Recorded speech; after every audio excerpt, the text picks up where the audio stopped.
राधे।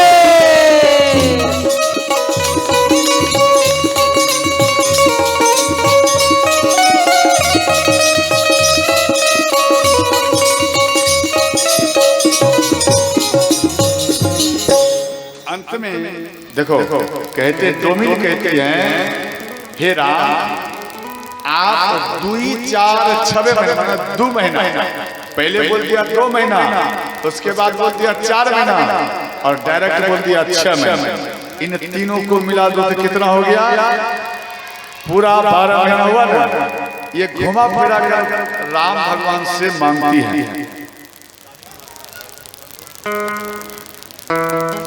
यहाँ कहती हैं 2 4 6 महीना बसो ससुरैया ए मोरे राम दुल्हा। 2 4 6 महीना बसु ससुररिया मोरे राम दुल्हा। 2 4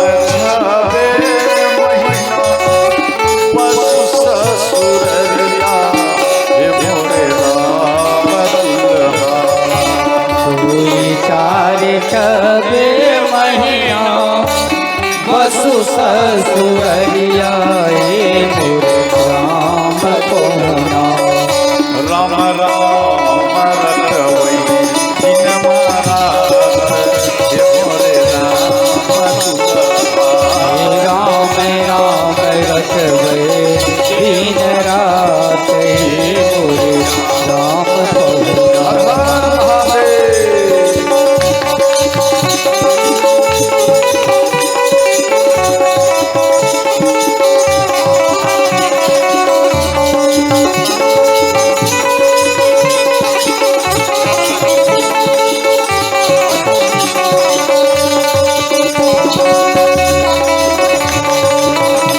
जय श्री राम।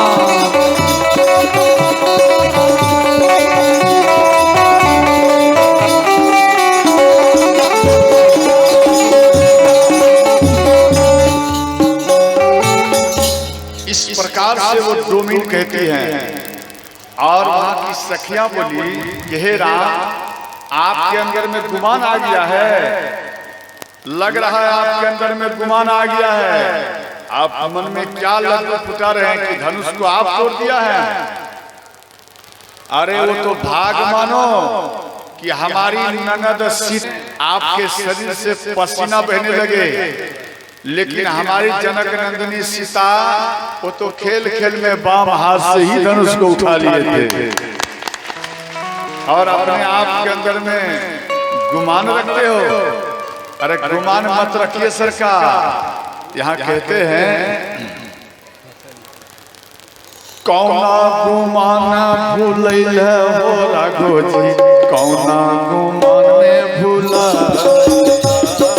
कौन गुमान में भूल हो राघो जी, कौन गुमान में भूल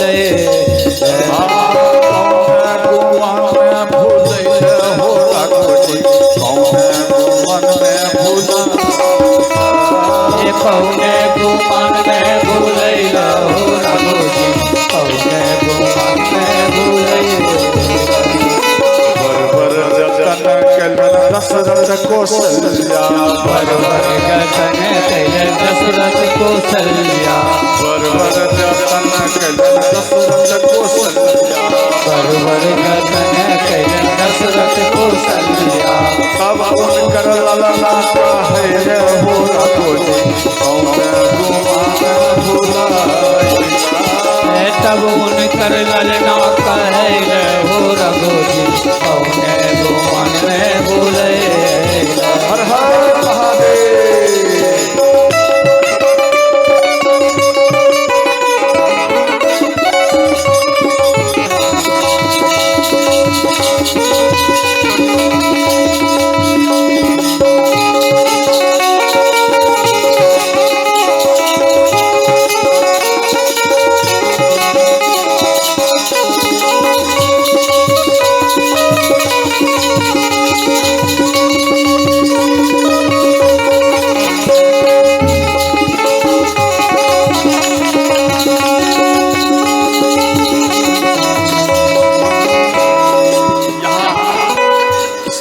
कहती है, हे राम आपको कौन बुलाया? आपको बिन बुलाए मेहमान हो, आपको जनकपुर का व्यक्ति नहीं बुलाया है।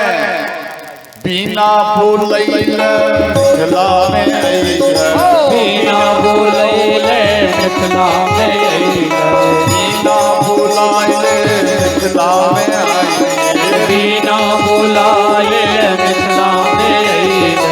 सिया के सबके भेटैले हो रघुपति, कौन गुमाना भूला।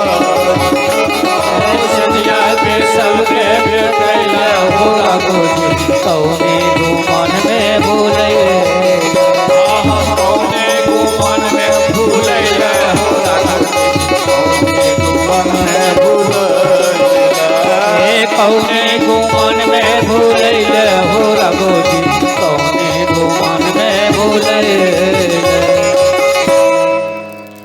तो भगवान राम को सखियां सब हाथ पकड़कर मरवा पर लाए। तो मरवा पर लेकर जो जा रहे थे, तो सखियां कह रही हैं, ए सखी एक बात जानती हो, दुल्हा कैसे चलते हैं? बोले जरा बता तो सही कैसे चलते? अरे देखो यहाँ पर लिखे हैं, धीरे धीरे दुल्हा चलैया कोना सखी, धीरे धीरे दुल्हा चलैया कोना, सखी हे धीरे धीरे दुल्हा चलैया कोना, सखी धीरे धीरे दुल्हा चलैया कोना। जैसे कोलू में बैल चलैया कोना, जैसे कोलू में बैल चलैया कोना। हर महादेव।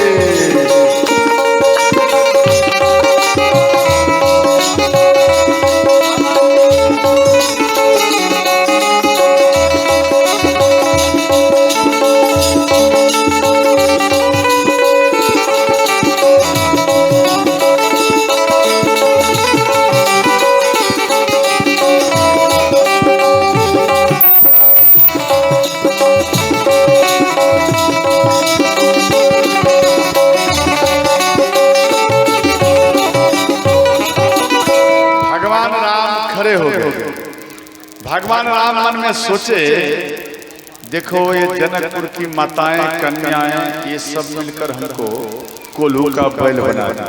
भगवान राम खड़े हो गए। तो दूसरी सखी बोली, आप इसको कोल्हू का बैल क्यों बनाए? तो वो सखी कहती है, एक बात बताओ, क्यों हम इसको कोल्हू का बैल बनाए? इसलिए बनाए 84 लाख जीवों को ये दिन रात फेरते रहता है, और जो फेरता है वही तो कोल्हू का बैल होता है। फेरता है या नहीं? तो ये कौन हुआ? ये कोल्हू का बैल हुआ। तो भगवान राम खड़े हैं। फिर दूसरी सखी बोली, एक बात बोलो, दुल्हा खड़े में कैसे लगते हैं? बोले जरा बता। आंगन में ठार दुल्हा शोभैया मोना, सखी आंगन में ठार दुल्हा शोभैया कोना, सखी हे आंगन में ठार दुल्हा शोभैया मोना, सखी आंगन में ठार दुल्हा शोभैया कोना। कहते हैं जैसे घरवा में खूंटा लागल योरना, जैसे घरवा में खूंटा लागल योरना। घर में खूंटा लगाते ना बीच वाला खूंटा, उनको सीधा रहना पड़ता है, वही चढ़ा मेरा नहीं रहेगा, चढ़ा रहेगा घर गिर जाएगा। इसलिए वो घर का बीच का खूंटा जो होता है ना, ये बीच के खूंटा जैसा लगता है। जैसे घरवा में खूंटा लागल योरना, जैसे घरवा में खूंटा लागल योरना। हर महादेव।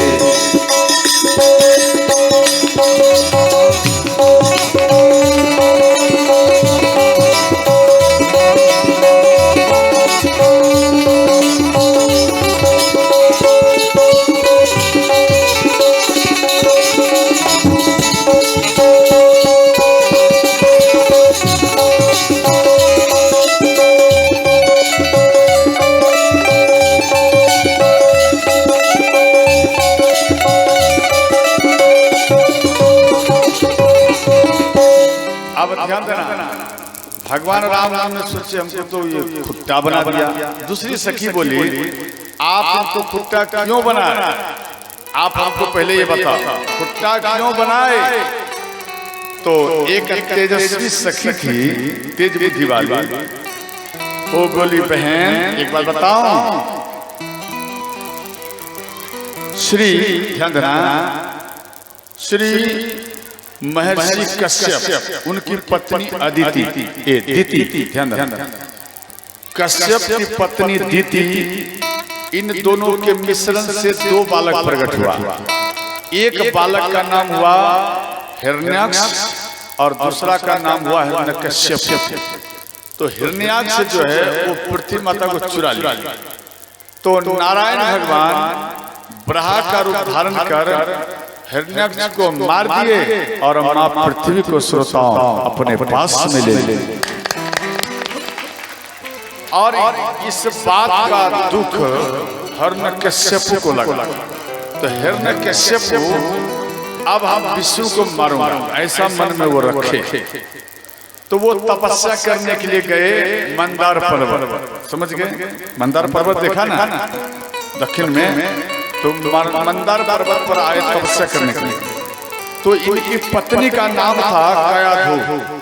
तो कयाधु गर्भवती थी।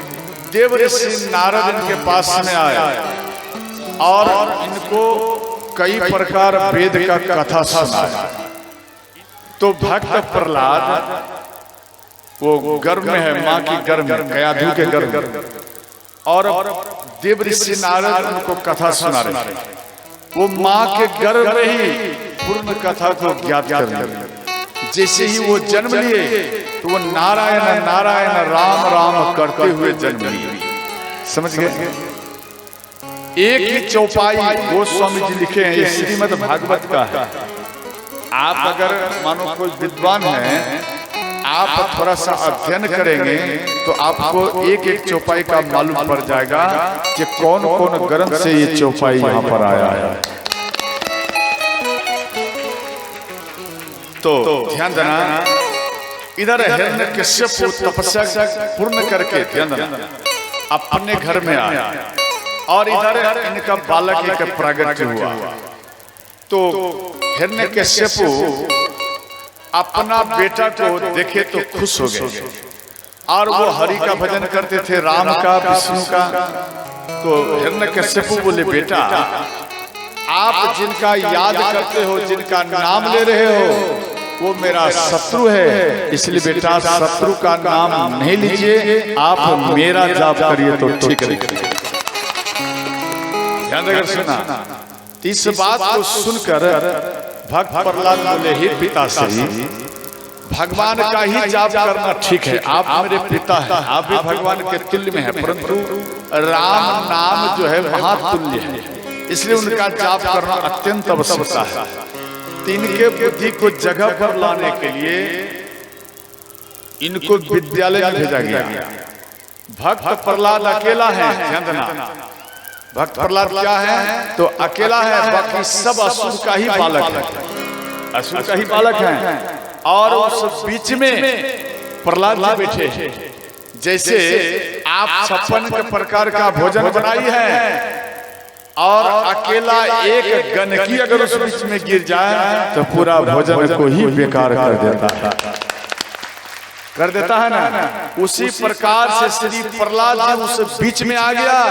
राक्षस का जो बच्चे का जो बुद्धि विपरीत था, उनको ये अकेला ही श्रोता वो फेल कर दिया, अपने तरफ में खींच लिया और सब भगवान का याद करने लगे, सब भगवान का याद करने लगे, जाप करने लगे। तो अंत में ये बात भक्त प्रहलाद को हिरण्यकश्यप को मालूम पड़ा। हिरण्यकश्यप उदास हो गए, नाराज हो गए, ध्यान देना। तो अंत में अपने बेटा को पत्थर में फेंक कर पर्वत पर से जल में फेंकने के लिए अपने दूत को भेजे और पर्वत में फेंका गया। भगवान नारायण प्रहलाद को लोक लिया अपने गोद में। इसके बाद एक कढ़ाई में इसको रखा गया और नीचे में अग्नि प्रकट किए और घी में दे दिया गया। तो भी वो जो घी है वो पुष्प बन गया और प्रहलाद जी हरि का ही भजन करते रहे। इसके बाद एक कारागार, ध्यान देना, कारागार, काला कारागार में प्रहलाद जी को छोड़ दिया गया और किवाड़ को बंद कर दिया। उसमें जहरीला सर्प सब दे दिया। जहरीला सर्प एक बार केवल छू ले व्यक्ति समाप्त हो जाए, ऐसा जहरीला उन कारागार में दे दिया। बिल्कुल अंधेरा है, ध्यान देना। जब दे दिया तो श्री प्रहलाद जी उन सर्पों में ऐसे दिखाई नहीं पड़ रहा है। उन सर्प थोड़ा दिखाई दिया, टच किया तो सर्प भी प्रसन्न हो गया। भक्त जैसा यानी प्रहलाद जैसा भक्त को देख करके, प्रहलाद जैसा भक्त का शरीर में उन सर्प का टच होने से उन सर्प का भी मन का जो मनोप्रवृत्ति था वो सुंदर ही सुंदर हो गया। और प्रहलाद जी को दिखाई नहीं दे रहा था तो वो सर्प अपना मणि निकाल कर रख दिए। तो वो कारागार में, वो कोप भवन में, श्रोताओं याद रखना, तुरंत ही प्रकाश फैल गया।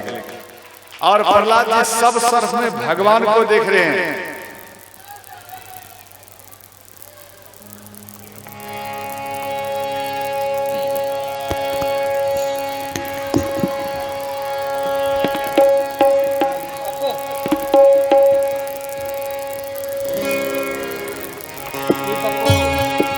सिया राम मय, ध्यान देना, सब में देखना है। सर्प में भी भगवान को देखेंगे तो सर्प भी आपको कुछ नहीं करेगा और आपका बार बार स्वागत ही करेगा। कहते हैं सिया राम मय सब जग, सिया राम मय सब जग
में भगवान को देखना, समझ गए? तो आपका शिक्षा करेगा। तो यहाँ श्री प्रहलाद जी का जब स्वागत किए तो अंत में बाहर का व्यक्ति देख लिया, भाई इतना प्रकाश कैसे आ गया। जब इनको अंधेरे में रखा गया तो जब उनके पास में व्यक्ति आए तो सर्प समझ गया कोई आ रहा है, तो वो मणि को अपने मुख में डाल दिया। इसके बाद प्रहलाद जी को निकाला गया और हिरण्यकश्यप का एक बहन थी, उसका नाम था होलिका। फाल्गुन मास की पूर्णिमा में वो होलिका तपस्या करके आई थी और वो होलिका बोली, भैया आपका होठ क्यों सूखा हुआ है, आप हमें बताइए, आपका होठ सूखा हुआ क्यों है। तो श्री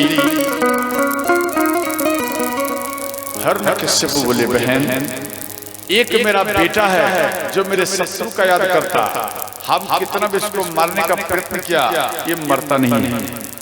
तो होलिका बोली भैया आप क्यों टेंशन ले रहे हो, ये टेंशन मेरे ऊपर दे दीजिए, आप बेफिक्र हो जाइए, समझ लीजिए आपका बेटा का मृत्यु हो गया। परंतु आपको एक काम करना पड़ेगा, आपको एक काम करना पड़ेगा, लकड़ी इकट्ठा करिए। तो वहां लकड़ी इकट्ठा किया गया, अपने भतीजे प्रहलाद को लेकर, तो ध्यान देना, अपने बेटे भतीजे को लेकर बैठ गए अग्नि में, नीचे से अग्नि प्रकट किया और होलिका वो चादर लेकर ढक गई। क्यों? ब्रह्मा जी से इसको वर में एक चादर मिला था, वो चादर ढककर अगर जल में भी भूल जाएंगे यानी समुद्र में भी भूल जाएंगे तो वो डूबेगी नहीं, अग्नि में प्रवेश कर जाएगी तो वो जलेगी नहीं।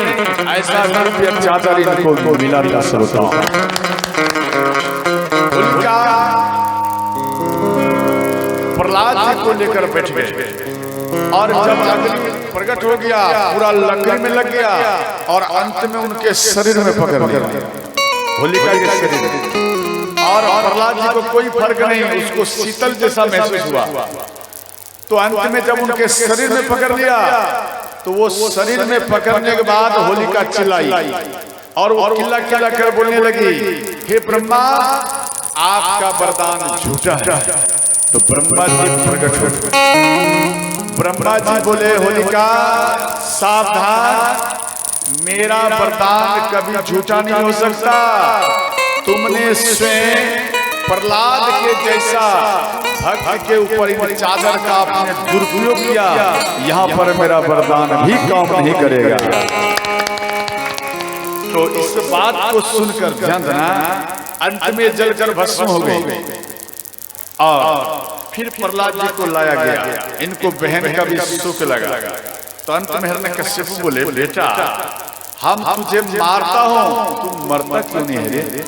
तो प्रहलाद जी बोले, हे पिताश्री आप हमको मारते नहीं है, जो आपके अंदर में रहकर हमको मारते हैं वही हमारे अंदर में रहकर बार बार हमको बचाते रहते हैं। आप हमको मारते कहाँ हैं? आप हमको मारते नहीं हैं। तो अंत में बोले क्या ये श्री प्रहलाद जी बोले, भगवान तो हर जगह है। बोले क्या हर जगह है? तो क्या इस खम्भे में भी है? बोले हाँ। तो एक गदा का प्रहार किया तो श्री नरसिंह भगवान प्रकट हो गए।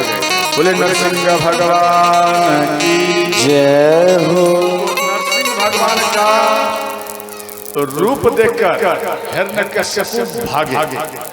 जब ये भागे तो हिरण्यकश्यप को नरसिंह भगवान जैसे एक बिल्ली समझते ना, जैसे एक बिल्ली चूहा को पकड़ लेते हैं, उसी प्रकार से नरसिंह भगवान उनको हिरण्यकश्यप को पकड़ और किनारे में जाकर, घर के दरवाजे के किनारे में जाकर इनको पकड़ लिए और इनको गोदी में बैठा लिया, इनको सुला लिया। इसके बाद बोले हिरण्यकश्यप के आप आपको नहीं मार सकते। तो इनके ध्यान देना, हिरण्यकश्यप बोले आप आपको मार नहीं सकते। बोले क्यों? इसलिए ब्रह्मा जी को वर दिया। बोले क्या वर दिया है बता? बोले ना मैं भीतर मरूंगा ना बाहर। तो नरसिंह भगवान बोले हिरण्यकश्यप तू अंदर में पकड़ाता तो अच्छा रहता, तू जैसे जगह में पकड़ाया है कि ना तू अंदर है ना तू बाहर है, बीच सेंटर में तू ओल्ती में खड़ा है। बोले और क्या वरदान है? बोलो। बोले एक और वरदान है। बोले ना मैं पृथ्वी मरूंगा ना आकाश में। बोले हिरण्यकश्यप जरा देख, ना तू पृथ्वी में ना आकाश में, तू मेरे जंघा पे पड़ा हुआ है। और बता क्या वर है? बोले हमें एक और वर है, जे ना दिन में मरूंगा ना रात में। बोले देख ना दिन है अभी ना रात है, अब अभी मध्य संध्या। बोले एक और वर हमको मिला है। बोले क्या? हम 12 महीना में किसी महीना में नहीं मरूंगा। बोले अच्छा, बहुत सुंदर।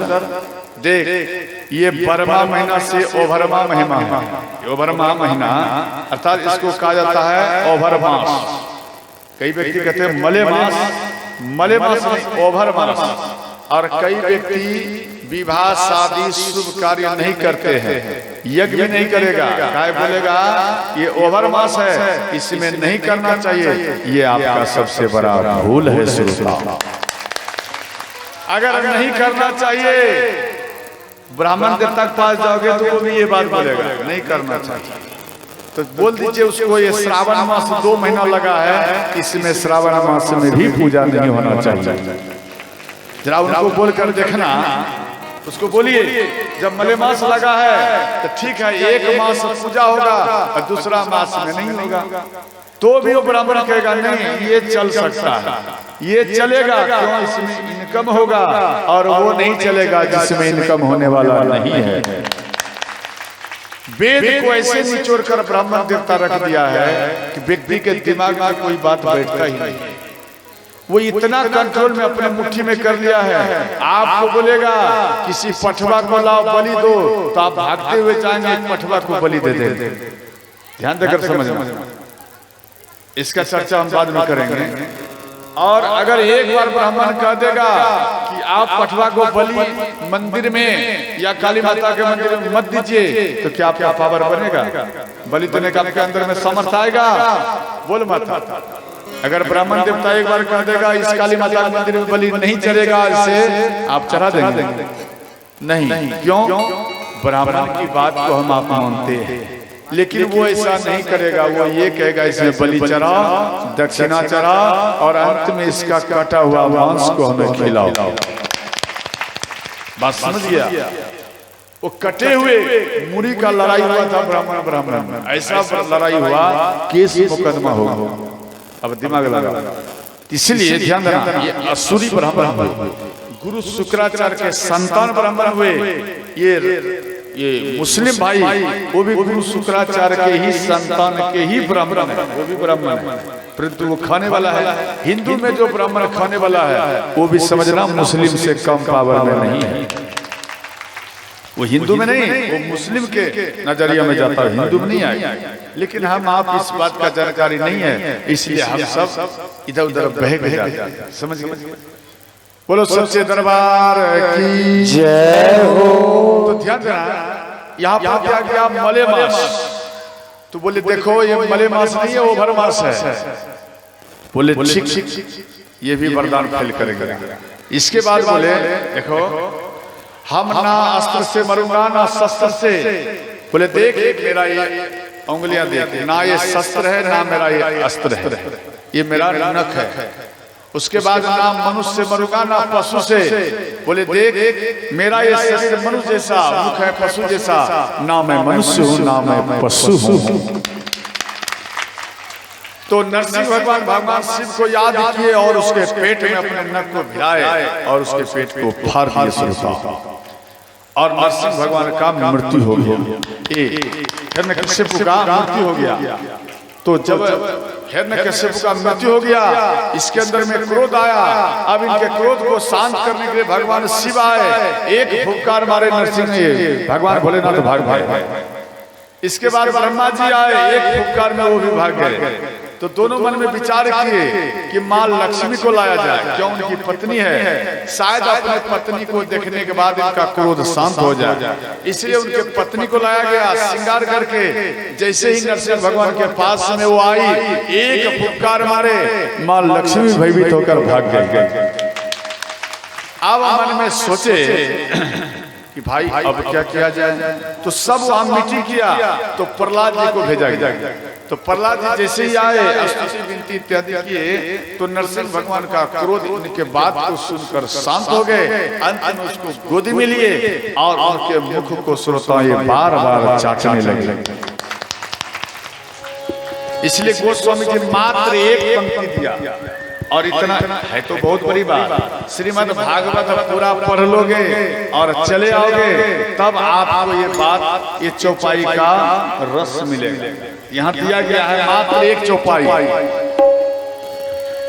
नाम जपत प्रभु कीन प्रसाद, नाम जपत प्रभु कीन प्रसाद, भगत शिरो मन हे प्रहलाद, भगत शिरो मन भाए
भगवान राम को खुट्टा कहकर पुकारे। ये खुट्टा के समान है।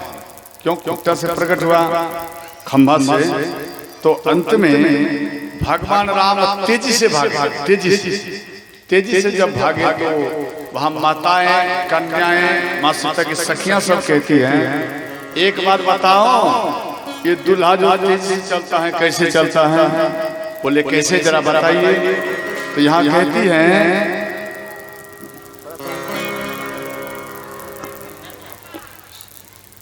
तो यहाँ कहते कि तेजी से दुल्हा चलैया सखे, तेजी से दुल्हा चलैया कोना सखे, तेजी से दुल्हा चलैया कोना सखे, तेजी से दुल्हा चलैया कोना। जैसे जैसे बंधन से पकड़ा भागल जैसे बंधन से पकड़ा भागल। अब यहाँ बना दिए बकरा, मैं समझे बकरा समझते, जैसे आप बकरा को पकड़ कर और एक बगल में रस्सा लगा, एक बगल में उसके हाथ को पलट कर, पैर को पलट कर और व्यक्ति घिसता है, एक व्यक्ति उसको काटता है। ध्यान से समझ में, जैसे बलि देते ना तो काटता है, और वो मानो नहीं काटा जाए, मानो ऐसे स्थिति में ले जाकर, ध्यान देना, एक जगह इसी तरह से खींच रहा था, और जिधर वजन था उधर थोड़ा मजबूत आदमी था, समझ गए, और जिधर मुंडी था उधर थोड़ा कमजोर आदमी था, रस्सी से खींच रहा था। और जब कांटा को आगे बढ़ाया जाता है तो थोड़ा ज्यादा टाइट करना पड़ता, तो उसमें जब टाइट किया ये मजबूत आदमी, तो जो हल्का आदमी था, थोड़ा कमजोर था, वही थोड़ा घिंचा। जब घिंचाया ये कांटा आगे बढ़ा और उसी का ही गला को काट दिया। अब सोचो किसका बलि चढ़ गया? घिंचने वाले साहब। और वो बकरा सोचो कितना तेजी में भागा, मानो छूट गया, बकरा तो छूट गया, अब तो बलि नहीं चलेगा। अब उसका हंगामा हुआ, बकरा ले भागा, वो प्राण बचा। तो ध्यान देना, तो बलि से बच गया हुआ बकरा जब भागता है तो प्राण बचा के भागता, इसलिए बकरा के समान। दूसरी सखी बोली, आप इसको बकरा क्यों बनाए? बोले तुझे मालूम नहीं, इसका पूर्वज ही बकरा है। बोले जरा बता कौन है इसका पूर्वज? बोले अज महाराज।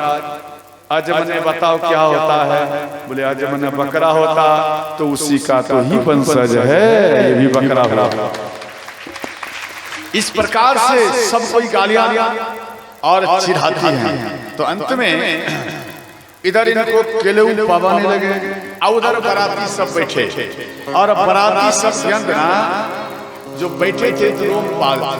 तो इधर ध्यान देना, इधर श्री रोमपाल, गुरु विश्वामित्र, गुरु वशिष्ठ, महाराज दशरथ जी, अन्य सभी संत और नगरवासी सब बैठ करके राजा महाराजा सब भोजन पा रहे थे। तो उसी बीच में और रोमपाद कहते हैं गुरु वशिष्ठ को, गुरु जी जनक महाराज तो बड़े धूमधाम से विवाह किए, लेकिन भोजन सुंदर नहीं बना पाए। और गुरु वशिष्ठ बोले, अरे इतना सुंदर भोजन लग रहा है और आपको लगता है भोजन सुंदर नहीं है? बोले भोजन कहाँ सुंदर है, अगर सुंदर रहता तो हम ये बात बोलते।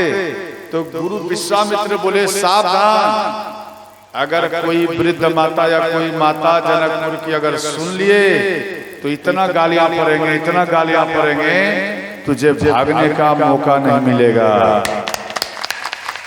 इतने में एक वृद्ध माता इस बात को सुन ली और वो वृद्ध माता चली गई अपना टोली में। और उधर सिद्धि कहती है भगवान राम को, भगवान राम की सरोज सिद्धि, वो कहते हैं राम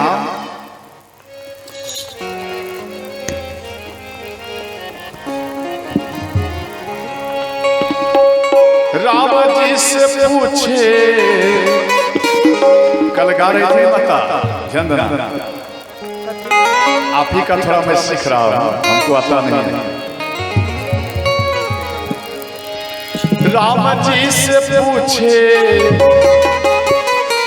जनकपुर के नारी, बता हो बता लोग बातें काहे गाली, बता लोग बातें काहे गाली, बता बबुआ। राम जी से पूछे हो,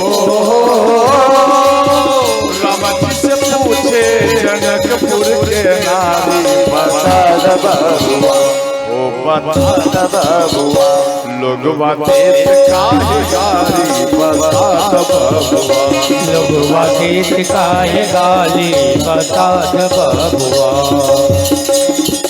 तोहरा से पूछूं मैं आहो धनुषधारी, तोहरा से पूछूं मैं आहो धनुषधारी, तोहरा से हरि आहो धनुषधारी, तोहरा से पूछूं मैं आहो धनुषधारी। एक भाई गोर काहे, एक भाई गोर काहे, एक काहे काहे, बता बबुआ, ओ बता बबुआ लोग बातें काहे गाली, बता बबुआ लोग बातें काहे गाली, बता बबुआ। हर हर महादेव, जोर से करताल बजाइए।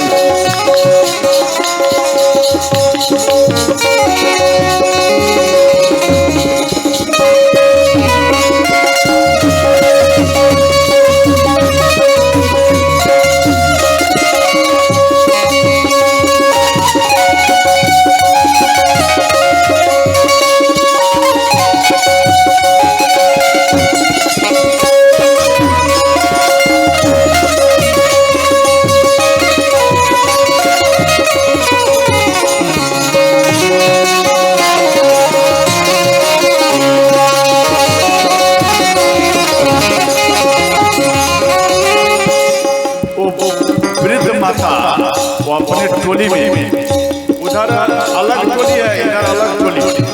वो वृद्ध वृद्ध माता बोली राजा दशरथ जी ने कैलन होशियारी, राजा दशरथ जी ने कैलन होशियारी, राजा दशरथ जी ने कैलन होशियारी, राजा दशरथ जी ने कैलन होशियारी। मरद पर एगो मरद पर तीन गो नारी बता पाओ, ये बता पाओ लोगवा देश काहे गाली बता पाओ, लोगवा देश काहे गाली बता बबुआ।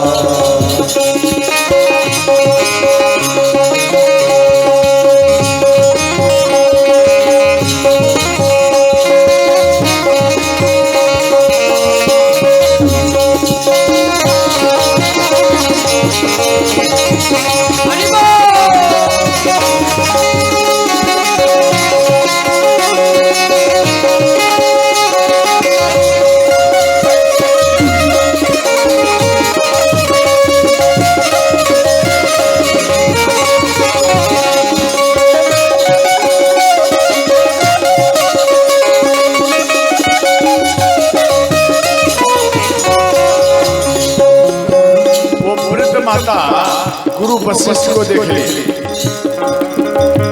गुरु वशिष्ठ को देख कर कहती है माता एक बात बताऊं सखी, ये बूढ़ा बाबा के पकल पकल दारी, ये बूढ़ा बाबा के पकल पकल दारी। तो गुरु वशिष्ठ कहने लगे रोमपाल देख अब मेरे ऊपर गालियां पड़ रहा है, तेरे चक्कर में अब हमें गालियां पड़ रहा है। तो रोमपाद बोले गुरुजी गालियां नहीं, भोजन कितना सुंदर है, बहुत सुंदर भोजन है। देखो पराठों को कितना भी रसगुल्ला मिठाई खिला लेकिन वो उतना खुश नहीं होगा, लेकिन गालियां भर भर खिला दो वो सबसे ज्यादा वो खुश हो जाता। इसलिए हम गालियां जैसे ही दिए रोमपाद बोले नहीं बहुत सुंदर भोजन है, देख सुंदर भोजन भी सुंदर हो गया। यह बूढ़ा बाबा के पकल पकल दारी, यह बूढ़ा बाबा के पकल पकल दारी, ये बूढ़ा बाबा के पकल पकल दारी, यह बूढ़ा बाबा के पकल पकल दारी। देखे में पातर चितर, देखे में पातर चितर, देखे में पातर चितर, देखे में पातर चितर। आई भरी भारी बता बाबू ओ बता बाबू लोगवा देश काहे गाली बता बाबू, लोगवा देश काहे गाली बता बबुआ। वहाँ पर सिद्धि थी, वहाँ पर सिद्धि थी, भगवान राम की सरोज सिद्धि बोली हे राम कहती न सिद्धि लता मन में विचारी, कहती न सिद्धि लता मन में विचारी, कहती न सिद्धि लता मन में विचारी, कहती न सिद्धि लता मन में विचारी। हम सब लागै तोहर, हम सब लागै तोहर, हम सब लागै तोहर, हम सब लागै तोहर। सरोज सारी बता बाबा ओ बता बाबा लोगवा देश काहे गाली बता बाबा, लोगवा देश काहे गाली बता बबुआ। लोगवा देश काहे गाली बता बबुआ। लोगवा देश काहे गाली बता बबुआ। लोगवा देश काहे गाली बता बबुआ।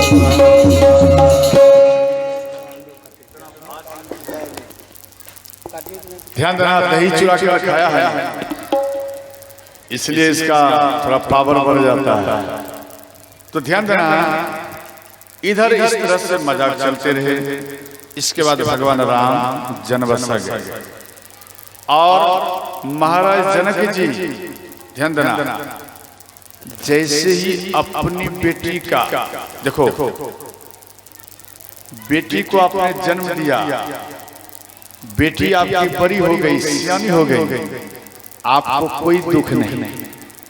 जैसे ही आपकी बेटी का रिश्ता केवल कंप्लीट हो गया, कहीं विवाह होगा, तो आपके अंदर में महा दुख होता है। अब हमारी बेटी 10 दिन रहेगी, अब हमारी बेटी 1 महीना रहेगी। ये आपके अंदर में, माँ के अंदर में, पिता के अंदर में ये बात चलता है।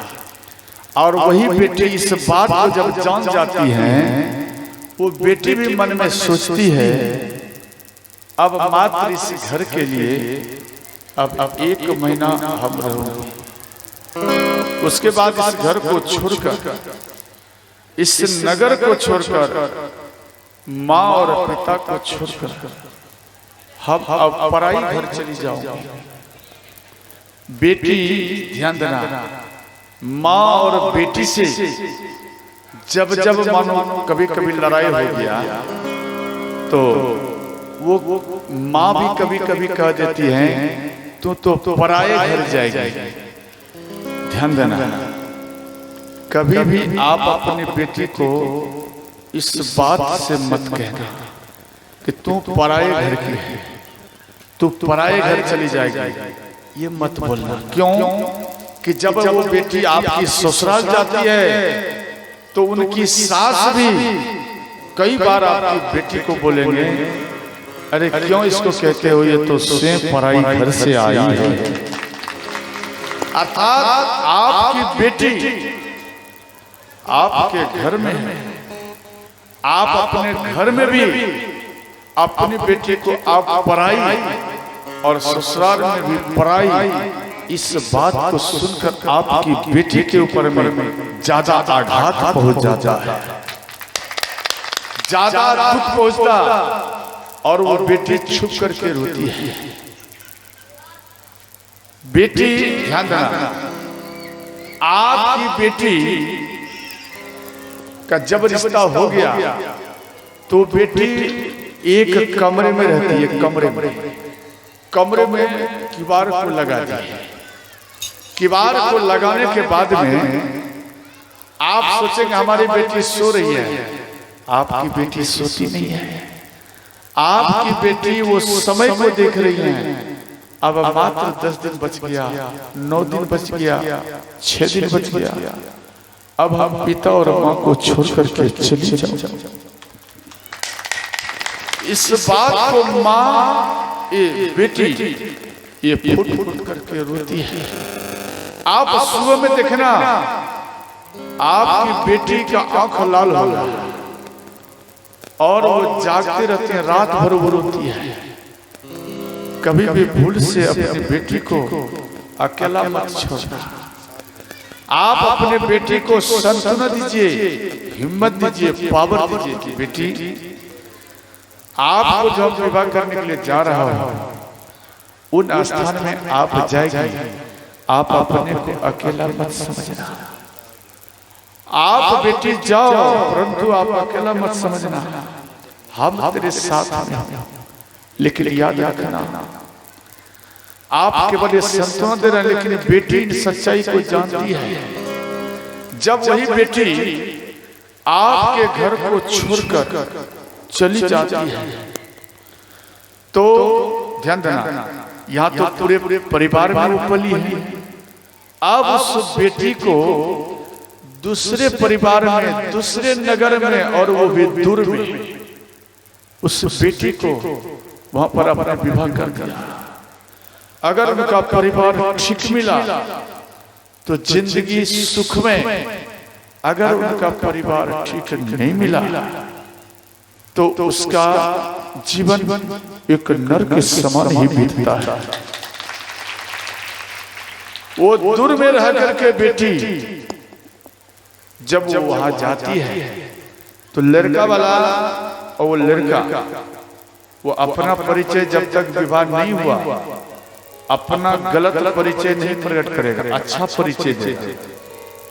जैसे ही सिंदूरदान हुआ, और सिंदूरदान होने के बाद तुरंत आपके गले पर चढ़ जाएगा, एक कहाँ है, जल्दी में बेटी को विदाई दी।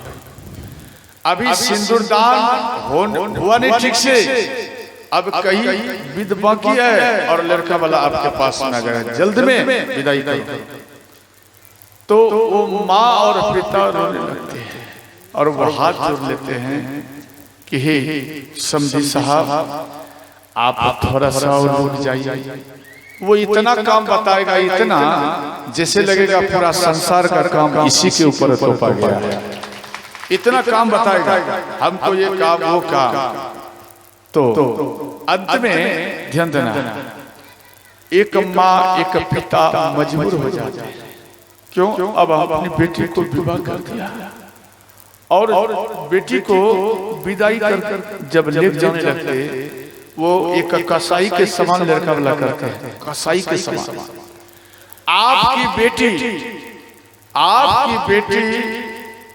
विवाह करने के बाद में वो जब जाती है तो वो अपने माँ को बार बार देखती है, वो अपने पिता को बार बार देखते और बार बार देख करके वो रो पड़ते हैं और रोते हुए, और इधर लड़का वाला खींचे जा रहे हैं। जैसे एक गैया आपके घर में पली है बचपन से, और वो गैया वृद्ध हो गई, दूध देना बंद कर दी, तो वो गौ माता को एक कसाई के हाथ में आप भेज देते हैं। वो कसाई, ध्यान देकर समझना, वो कसाई आपके गैया के गले में रस्सी लगाएगा और खींचते हुए जाएगा। एक पाठा या बकरी या खस्सी मानो है, एक बचपन से उन खस्सी को बकरी को आपने पाला, और जब आप उनको बेच दिए चंद पैसों के लिए, ज्यादा पैसों के लिए नहीं, वो चंद पैसों के लिए, और वो कसाई उसके गले में रस्सी बांधकर जब घिसता है तो वो बकरी, वो जीव रोता है और वो कहता है, माँ जब आपके घर में हम थे उन समय में अगर किसी ने हमको एक डंडा मार देता था तो आप डंडा लेकर के उससे लड़ने के लिए चले जाते थे। हे माता, आज तुझे क्या हो गया? आज मेरे गले में ये देखो पट्टा लगाकर खींच करके जा रहा है, और माँ आप क्यों नहीं हमको बचा रही है? माँ हमको बचा लो। इस प्रकार से वो जीव, वो बकरी, वो गैया रोती है, आप हमको क्यों नहीं बचा रहे हो? हमको बचाओ। और देखो कैसे हमको बेरहमी से वो जाना नहीं चाहती है, वो गैया जाना नहीं चाहती, वो गिर जाती है कि हम गिर जाएंगे, हमको नहीं ले जाएगा, फिर भी डंडा मारकर उसको खींचकर और उसको लेकर के जाते हैं। वो गैया अधिकार कौन के करती है कि हे माँ, हे मेरे बच्चों, इस स्तन से मैंने तुझे दूध पिलाया और इस दूध का तूने ये हमको परिचय दिया। बेटा देख, मुझे किसी करिए, देखो लेकर के जा रहा है, बेटा हमको बचाओ, बेटा हमको बचाओ, बचाओ। इस प्रकार से ये गैया रोती है, और आप चंद पैसों के लिए वो गौ माता को बेच देते।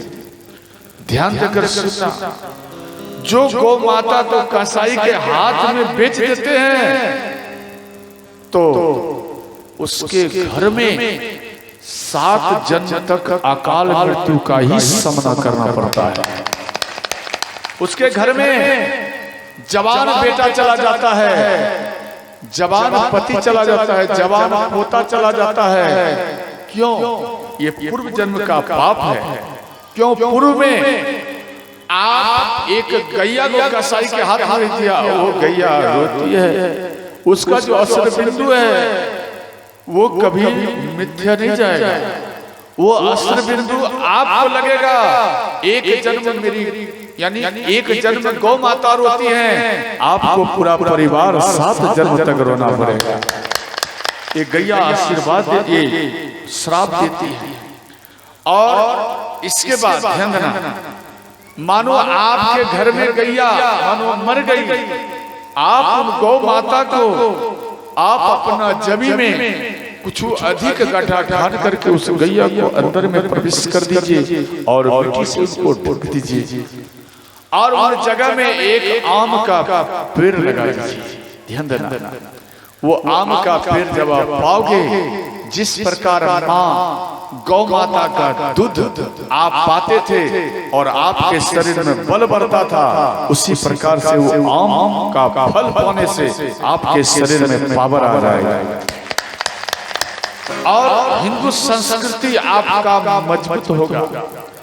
आपका हिंदू संस्कृति तभी टाइम में जोड़ता है जब एक गैया को कसाई के हाथ में बेच देते हैं, मात्र कम पैसा खाते। ध्यान देना, आप गैया को बेच दीजिए 10,000 में बेचिए, याद रखना ज्यादा टाइम नहीं लगेगा।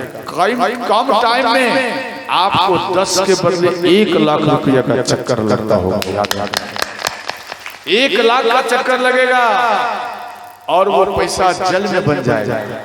तो दिमाग लगाओ, गैया बेचने से अपराध है या नहीं है। यहाँ अपनी बेटी को घसीट करके समझो लेकर जाता है और वो बेटी आपका दूसरे परिवार में जाकर वो रहती है और वही दामाद दारू पिएगा, वही दामाद दारू पिएगा और दारू पी करके आएगा। आपकी बेटी उनको मना करेगी कि आप मेरे पिता को बोले कि हम कभी जीवन में कोई नशा नहीं किया, तो फिर आप दारू क्यों पिए? आप इस दारू को आज पिया ठीक, परंतु कल आप मुख में मत लगाना, पीना मत। ये आप कहते, आपकी बेटी कहती हैं, समझाती है, तो उधर से आपके जो दामाद हैं आपकी बेटी के उन नशा में छोटा पकड़ कर उनको पटक पटक कर सरसाउस को मारता है। आपकी बेटी को घसीट घसीट करके मारता है और वो बेटी आपकी रोती है और कहती है, माँ हे पिता, आपने इतना इतना रुपया कर्ज लेकर के और आपने हमारा विवाह किया और ये लड़का पहले अपने आप को छुपाया और अंत में देखिए ये 100 परिवार मिलकर, ध्यान देना, 100 परिवार के साथ उनकी ननद है, आपकी बेटी बीच में है, उधर से आया ये थाप लगा दिया आपकी बेटी को बार-बार